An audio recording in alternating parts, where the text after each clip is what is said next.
नमस्कार मित्रों, जोहार। मैं दीपक कुमार DRGP 1 नया चैनल पर आपका स्वागत करता हूं एक नए खबर के साथ। जी हां मित्रों, जैसा कि आपने थंबनेल में देख लिया होगा, सुप्रीम कोर्ट ने ऐसा आदेश निकाला, ऐसा जजमेंट दिया है जिसमें कहा गया है कि टेट अनिवार्य है, टेट पास करना अनिवार्य है।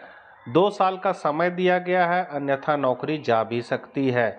अब सुप्रीम कोर्ट का आदेश है तो पूरे भारत पर ये कह सकते ये कानून लागू हो सकता है। झारखंड में क्या होगा ये तो अभी कहा नहीं जा सकता है, लेकिन उत्तराखंड में आज देख सकते हैं, ये उत्तराखंड का ही लेटर है और आप इसका दिनांक देख सकते हैं। दिनांक 2 सितंबर 2025 का है, जिसका पत्रांक है 3464-67। विजुअल बैठक है 25-26 का है। प्रेषक जो है जिला शिक्षा अधिकारी प्रारंभिक शिक्षा नैनीताल।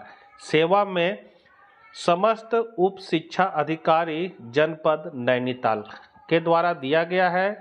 जिला शिक्षा अधिकारी प्रारंभिक शिक्षा नैनीताल द्वारा ये सभी समस्त शिक्षा अधिकारी को ये पत्र जारी किया गया है, जिसका विषय साफ देख सकते हैं लिखा हुआ है विषय में कि माननीय मंत्री जी द्वारा आज दिनांक 2/9/2025 को विजुअल बैठक विषयक विजुअल बैठक ऑनलाइन बैठक किया गया है, जिसमें कहा गया है कि महोदय उपर्युक्त विषयक वरिष्ठ मुख्य सचिव मंत्री चिकित्सा स्वास्थ्य चिकित्सा शिक्षा सहकारिता उच्च शिक्षा संस्कृत शिक्षा विद्यालयी शिक्षा उत्तराखंड के पत्रांक 1901 मंत्री VIP शिक्षा वी शिक्षा 25-26 दिनांक 2/9/2025 के अनुपालन में मंत्री द्वारा आज दिनांक 2/9/2025 को अपराह्न 4 बजे विजुअल बैठक निर्धारित की गई है, जिसमें माननीय सर्वोच्च न्यायालय के आदेश के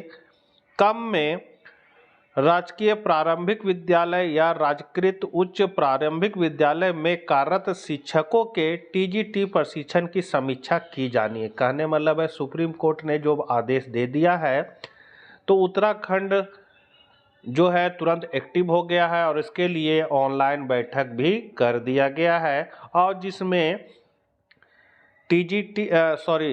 राजकीय प्रारंभिक विद्यालय हो या राजकीय उच्च प्रारंभिक विद्यालय में जितने भी कार्यरत शिक्षक हैं उनके TGT प्रशिक्षण की समीक्षा की जानी है। अतः उक्त के संबंध में आपको आदेशित किया जाता है कि माननीय सर्वोच्च न्यायालय के आदेश के अनुपालन में आपके विकास खंड में कार्यरत प्राथमिक शिक्षा संवर्ग में जिन शिक्षकों द्वारा वर्ष 2010 के बाद नियुक्ति प्राप्त की है के TGT प्रशिक्षण उत्तीर्ण न करने वालों की सूचना संख्यात्मक सूचना जो संख्या में देना है तत्काल आज ही अपराह्न 2 बजे तक अनिवार्य रूप से उपलब्ध कराना सुनिश्चित करें। सबसे जल्दी लगता उत्तराखंड को ही था कि वह जल्दी से जल्दी मांग रहा है कि कितने टेट पास है कितने नहीं टेट पास है। बैठक करके तुरंत ये आदेश दे दिया गया है कि आज ही के दिन 2 बजे तक आप हमको दे दीजिए, ताकि माननीय मंत्री जी को बैठक में अवगत कराया जा सके संलग्न यथोपरि। अब देखिए यहाँ पर जो डाटा दिया गया क्या क्या मांगा गया है, तो क्रमांक देना है, क्रम संख्या कितने हैं, विकास खंड का नाम देना है, TGT उत्तीर्ण शिक्षकों की संख्या यहाँ लिखना है, और TGT उत्तीर्ण नहीं किए जाने वाले शिक्षकों की संख्या यहाँ देना है, और कुछ अभियुक्ति है तो यहाँ दे देना है। ये आपका HB चंद जिला शिक्षा अधिकारी प्रारंभिक शिक्षा नैनीताल के द्वारा निकाला गया है लेटर। अब इस पर झारखंड में क्या हो रहा है, तो झारखंड में विक्रांत जी जो झारो टेप के अध्यक्ष हैं उनके द्वारा साफ तौर पर यह कहा गया है कि 21 सितंबर को महासम्मेलन मोहराबादी मैदान रांची में होने वाला है, जिसका बिगुल फूंक दिया गया है। अभी शक्ति समागम हुआ था, सभी जिला में सब ने अच्छा प्रदर्शन किया है। उनका कहना है कि टेट के कारण नौकरी पर आंच आई तो संपूर्ण संघर्ष का बिगुल फूकेगा झारो टेप। कहने मतलब है कोई भी है यदि वे राज के कर्मी हैं और किसी भी मुसीबत में पड़ते हैं तो झारो टेप सदा उनके साथ खड़ा रहेगा, कंधे से कंधा मिलाकर वो उनके साथ हर मुसीबत में साथ देगा। इसीलिए जब सुप्रीम कोर्ट का आदेश आया तो विक्रांत जी द्वारा साफ कर दिया गया है कि झारो टेप सबके साथ खड़ा है, चाहे नौकरी रहे, चाहे किसी भी तरह का दिक्कत होगा, झारो टेप उसके साथ रहेगा। आगे उन्होंने कहा है कि साथियों, विगत दिनों माननीय सर्वोच्च न्यायालय के टेट की अनिवार्यता से संबंधित एक निर्णय से शिक्षकों में भय एवं असमंजस की स्थिति उत्पन्न हुई है। हालांकि यहाँ पर यह लिखना था, तो यह मामला टेट उत्तीर्ण शिक्षक और बिना टेट पास शिक्षकों के बीच प्रोन्नति को लेकर पारस्परिक प्रतिस्पर्धा का विषय रहा है और झारो टेप अपने सिद्धांत के अनुसार प्रोन्नति तक के विषय पर तटस्थ रहने को प्रतिबद्ध है। परंतु इस मामले में यदि नौकरी जाने की स्थिति उत्पन्न होती है अथवा नौकरी में बने रहने के लिए इसे अनिवार्य किया जाता है तो यह पूर्व से कार्यरत शिक्षकों के साथ घोर अन्याय होगा और इस अन्याय के खिलाफ सभी शिक्षकों एवं राजकर्मियों को खड़ा होना होगा, जो इससे प्रभावित हो अथवा अप्रभावित हो। मतलब कहने मतलब जो प्रभावित है, जिनकी नौकरी अगर जा सकती है या उनको नौकरी से हटाया जा रहा है और जिनको नहीं हटाया जा रहा है, सबको मिलकर इस लड़ाई को लड़ना होगा, सब एक दूसरे को साथ देना होगा। झारो टेप इसके लिए हमेशा प्रतिबद्ध रहा है। अभी इस निर्णय के व्यावहारिकता का परीक्षण होना बाकी है। इस दिशा में चीज़ें जिस प्रकार से आगे बढ़ती है उसी प्रकार से झारो टेप अपने सहयोगी संगठनों के साथ विमर्श कर आगे बढ़ेगा। मतलब झारो टेप जो संगठन है उसमें सभी संगठनों का सार है। समझिए झारो टेप समुंदर है और जो अन्य संगठन है वो नदी है और सभी नदियों से ही ये सागर बना है। इसीलिए सबसे विचार विमर्श करने के बाद जैसी व्यावहारिकता होगी वैसा निर्णय झारो टेप लेगा। लेकिन ये सुनिश्चित है कि यदि किसी का नौकरी जाता है या नौकरी पर आंच आता है या टेट को अनिवार्य किया जाता है प्रोन्नति मामले में किसी भी चीज़ में, तो उसके खिलाफ झारो टेप सरकार से लड़ेगा संगठित होके। अब एक और नया मामला है कि हाई स्कूल शिक्षक नियुक्ति की मेरिट लिस्ट की जांच करेगा न्यायिक आयोग। जी हाँ मित्रों, झारखंड में जो हाई स्कूल का बहाली हुआ था सोनी कुमारी को केस को लेकर, उसका मेरिट लिस्ट का वो जांच करेगा। तो यहाँ साफ कहा कि झारखंड हाई कोर्ट ने कहा है कि जेएसएससी ने गुमराह किया, इसलिए करा रहे हैं जांच। इस पर मैंने पूर्व में भी वीडियो बनाया था जिसमें विभागीय लेटर को दिखाकर बनाया था।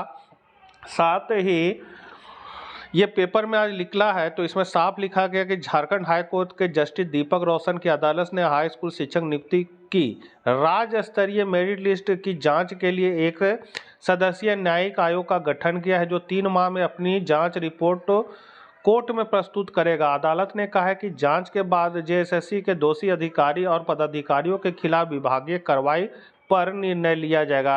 अदालत ने हाईकोर्ट के सेवानिवृत्त जस्टिस एस.एन. पाठक को न्यायिक आयोग का अध्यक्ष बनाया है। अदालत ने अपने आदेश में कहा है कि आयोग ने इस मामले में कोर्ट को गुमराह करने का प्रयास किया है। इस वजह से कोर्ट ने बाध्य होकर जांच के लिए न्यायिक आयोग का गठन किया है। अदालत ने चिंता जताते हुए कहा है कि जेपीएससी और जेएसएससी की प्रत्येक परीक्षा के बाद भारी संख्या में हाईकोर्ट में याचिकाएं दाखिल की जा रही है। परीक्षा में पारदर्शिता के अभाव होने की वजह से हाईकोर्ट को रिकॉर्ड के आधार पर लंबी सुनवाई के बाद फैसला देना पड़ता है। ऐसे में हाईकोर्ट का भी समय बर्बाद होता है। हाईकोर्ट ने राज्य सरकार को आदेश दिया है कि जेपीएससी और जेएसएससी के स्तर पर एक ही प्राधिकार की नियुक्ति पर विचार करे ताकि पारदर्शिता तरीके से अभ्यर्थी के मामले को प्राथमिक स्तर पर निपटाया जा सकते, जिसमें योग मामले की हाईकोर्ट में आ सके। आदेश मीना कुमारी समिति 53 याचिकाओं पर दिया गया। अब यहाँ पर किसमें क्या कहा गया है, तो यहाँ पर साफ है, प्रार्थी ने न्यायिक जांच की मांग की थी। प्रार्थी जो है वो मीना कुमार सहित अन्य की ओर से दाखिल याचिका में सरकार की मेरिट लिस्ट पर सवाल उठाया गया था और कहा गया है कि सुप्रीम कोर्ट के आदेश के तहत मेरिट लिस्ट जारी नहीं किया गया है, जिसमें काफ़ी गंभीर त्रुटियां हैं। इसलिए एक फैक्ट फाइंडिंग कमेटी का गठन किया जाए, ताकि जबकि सरकार की ओर से इसका विरोध किया गया है और मेरिट लिस्ट को सही बताया गया है। आगे कोर्ट का कहा गया है, अदालत ने कहा आयोग ने सही तथ्य प्रस्तुत नहीं किया है। अदालत ने 518 पेज के अपने आदेश में स्पष्ट दौर अंकित किया है कि हाई कोर्ट के बार बार आदेश के बाद भी जेएसएससी ने सही तथ्य प्रस्तुत नहीं किया। सुप्रीम कोर्ट के आदेश के अनुसार जेएसएससी को संशोधित मेरिट लिस्ट जारी करनी थी, लेकिन जेएसएससी ने ऐसा नहीं किया। आयोग ने 13,000 से अधिक अभ्यर्थियों की सूची दी है, जिसे संशोधित मेरिट लिस्ट नहीं कहा जा सकता। लिस्ट में हजारों की संख्या में ऐसे नाम अंकित किए गए हैं जो अभ्यर्थी अनुपस्थित रहे या वर्ष 2019 में योगदान ही नहीं दिया। ऐसे में प्रश्न उठता है कि ऐसे अभ्यर्थियों का नाम सफल सूची में कैसे जोड़ा गया। यदि सारे अनुपस्थित थे तो जांच का विषय यह है कि उनके स्थान पर किनकी नियुक्ति की गई। इसके अलावा हजारों की संख्या में अभ्यर्थियों का नाम दिया गया जिनके प्रांतांक एवं विवरण तो खाली अथवा अधूरे है। सुप्रीम कोर्ट ने मूल सोनी कुमारी मामले में 425 वादियों की नियुक्ति को लेकर आदेश पारित किया था। सरकार की ओर से प्रस्तुत सूची में वैसे अभ्यर्थियों की संख्या अधिक है, जबकि 377 ने ही योगदान दिया था। अदालत तथ्यों को नज़रअंदाज नहीं कर सकती। यदि सरकार की ओर से सरेंडर किए गए 3700 से अधिक पदों को छोड़ दिया जाए तो 2034 पद खाली रह गए हैं। सुप्रीम कोर्ट के आदेश के बाद वादियों की नियुक्तियां क्यों नहीं की गई? अदालत ने 2034 पदों को भरने का आदेश दिया है। तो ये इस पर विभागीय पत्र जो जारी हुआ था उस पर मैंने वीडियो बनाया था। अभी तो फिलहाल मुद्दा है कि टेट जो अनिवार्य कर दिया है, सुप्रीम कोर्ट का आदेश है और इस आदेश के आलोक में उत्तराखंड ने अपनी प्रक्रिया शुरू भी कर दी गई है। लेकिन यदि झारखंड में ये शुरू करता है, इस तरह का किसी भी चीज़ पर यदि सरकार पहल करते हैं तो इसके लिए झाड़ू टेप लड़ने के लिए हम तैयार है।